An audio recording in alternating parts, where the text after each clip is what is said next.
Hi. Many people think a photographer's duty ends with a click on the camera shutter release button. As a professional photographer, I can guarantee this is not true. As a professional photographer, after a photo shoot, I perform several steps to bring my photographs from out the camera to the public release. All these steps go under the name of post-production.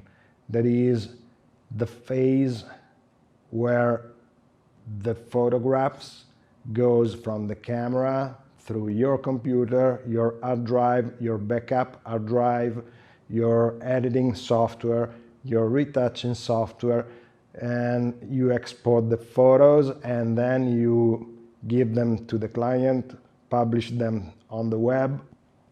So if you're a photographer and you want to spend more time behind the camera and less time at your computer's monitor, I think I can give you some hint to speed up your post-production and perform the correct steps to have an effective workflow that can save you time to do what you love most. I divide my post-production workflow in 4 or 5 phases. The first one is about organizing files, organizing photos, organizing folders. I first want to move the files, the photos to the computer. I can do so in 2 ways, through a USB cable or using the SD card. Once I've transferred the photos to the computer, I organize the folders and backup on an external drive. It's very important to backup data. The second phase is about editing, and in this phase I create a new catalog in Adobe Lightroom. I import photos in this Adobe Lightroom catalog and I select the photos that I want. In the third phase, I make the basic adjustments in Lightroom. The basic adjustments are white balance adjustment, adjusting exposure. If my photos don't require further retouching in Adobe Photoshop, I can make more adjustments in Lightroom through these panels: tone curve, HSL, color, split toning. The fourth phase is again in Lightroom, inside Lightroom. From there I can export my final JPEGs. I can create my export presets, or I can export for retouching. Exporting for retouching means to me exporting for Adobe Photoshop. I can export to Adobe Photoshop in 2 ways: sending directly the files from Lightroom to Photoshop, or saving the files as PSD files and opening them later in Adobe Photoshop. Before the retouching phase in Photoshop, I customize my workspace, I customize my actions, I can customize tools, I can customize panels, I can customize menus, and I can do so once for all because I can save my customized workspace, my customized actions, so I can easily reach the panel, the tool, or whatever I need in my retouching workflow in a fast way. Then I export the final photos. I can export for print and I can export for web. At the end of the export phase, I update the folders and I backup everything. So I update my archives, my folders, my photos, and I backup everything. I need to move the photos to the computer. I can do so in two ways: connecting the camera to the computer with a USB cable, or using the SD card, the memory card, removing it from the camera and putting it inside the computer. In both cases, I end up with a folder like this one that contains all my photos that were inside the camera. In this folder, I have both JPEGs and RAW files.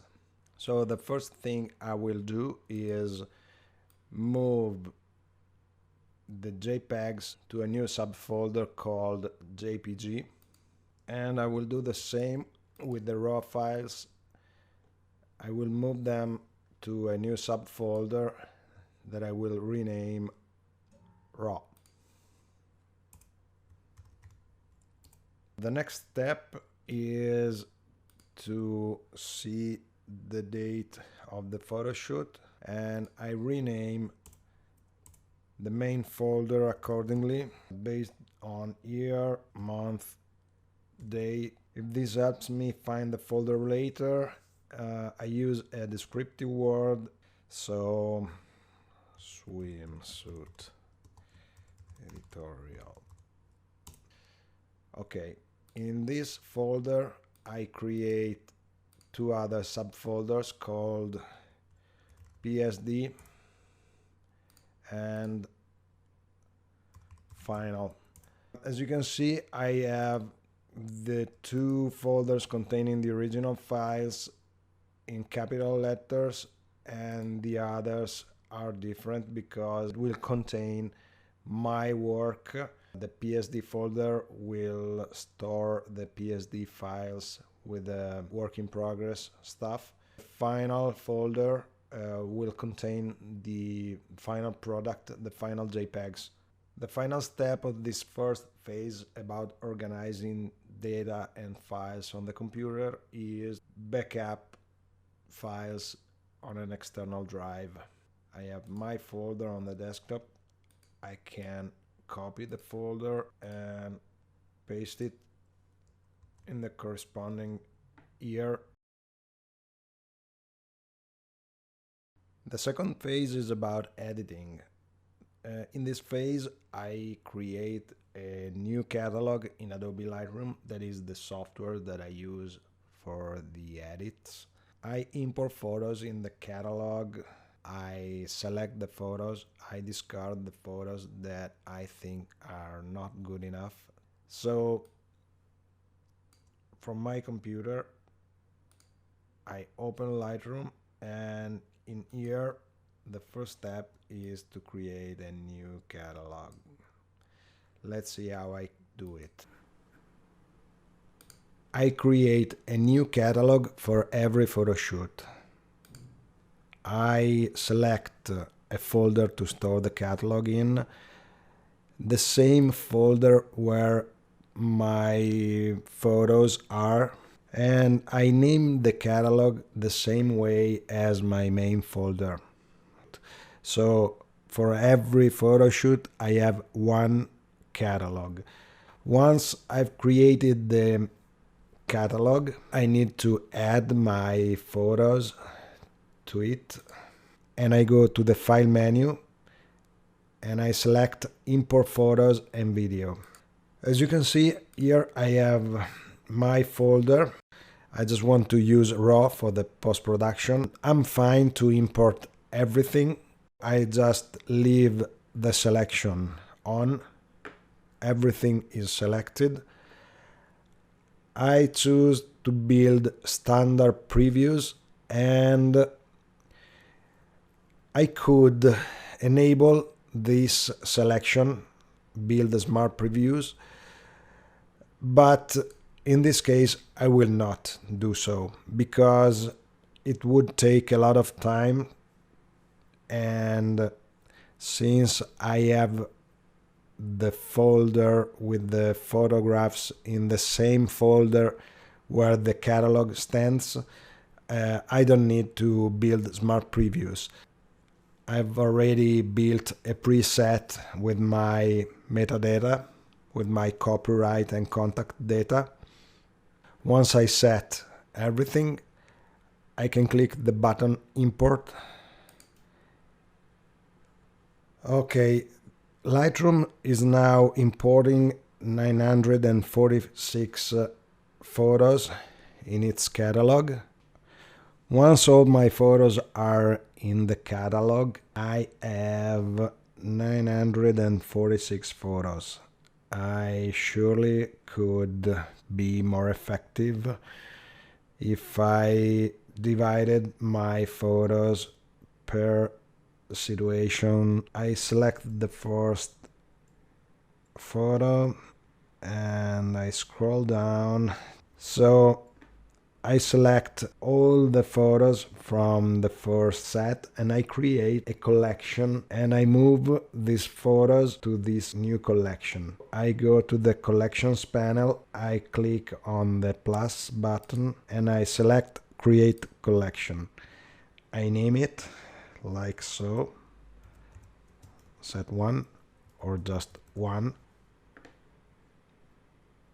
And I select include selected photos. Let's create this collection. So as you can see, I have one collection with 207 photos. So I selected down here all photographs and I select the next set. So okay, and then I create a new collection called number 2, create. Once again, I go back from down here to all photographs, and from here I select the third group of photos to create the third collection. Create collection number 3. Once again, I go back to all photographs. I scroll down to the fourth group. Okay, this is it. Okay. Fourth, go back again to all photographs and then from here to here. Number 5. So why am I doing this? Because I need to collect my photos in smaller groups. Dividing my photos in smaller collections allows me to work on the photos in a faster way. To select the photos, I go inside a collection. Let's say collection number 2. Then I show one photo at a time. From this bar at the bottom of the window, I select the photos, scrolling from one to the next one. When I see a photo that is not okay, I can discard it pressing the X button of my keyboard. So I make the first round, just discarding photos that are out of focus. Then I begin again from the first one and I can rate the photos with 1, 2, 3, 4, 5 stars. 1, 0, 1, 1, 0, 1, 0, 0, 0, 1, 0, 0, 0, 0, 1, 1, 1, 2, 2, 3, 3, 0, 0, 0, 1, 2, 2, 0, 0, 1, 2, 0, 0, 0, 0, 1, 1, 0, 1, 0, 1, 1, 1, 0, 0, 1. This is out of focus. 0, 0. So at the second round, I will have only rated photos. So I can enable the filter rated and select 5 stars, no one, 4 stars, no one, 3 stars, 2 photos, 2 stars or more, 7 photos, 1 star, 24 photos. So this is how I can select easily the photos for later adjustments. In the first step of the adjusting phase, I adjust white balance and exposure. To do so, I switch from the library module of Lightroom to the develop module of Lightroom. I usually use the basic panel to adjust white balance and to adjust exposure. So if I have many photos with the same exposure and the same white balance, I can easily synchronize the adjustments using the sync settings command. As you can see, it's very quick. Having the photos rated and divided in collections makes my life easier because I can make the adjustments to the first photograph, and then selecting all the other photographs I can synchronize settings. This way I adjust just one photo and the others will inherit the settings. If my photo does not require subsequent retouching in Adobe Photoshop, I can use these panels to make more adjustments before exporting the final results. From the develop module, I go in tone curve if I want to adjust tones. I go to HSL color if I want to adjust hue, saturation, luminance, or colors. I can also split toning. That means adding a tone to highlights and shadows, like so. Enable the profile correction for my lens. And my other adjustments are over now.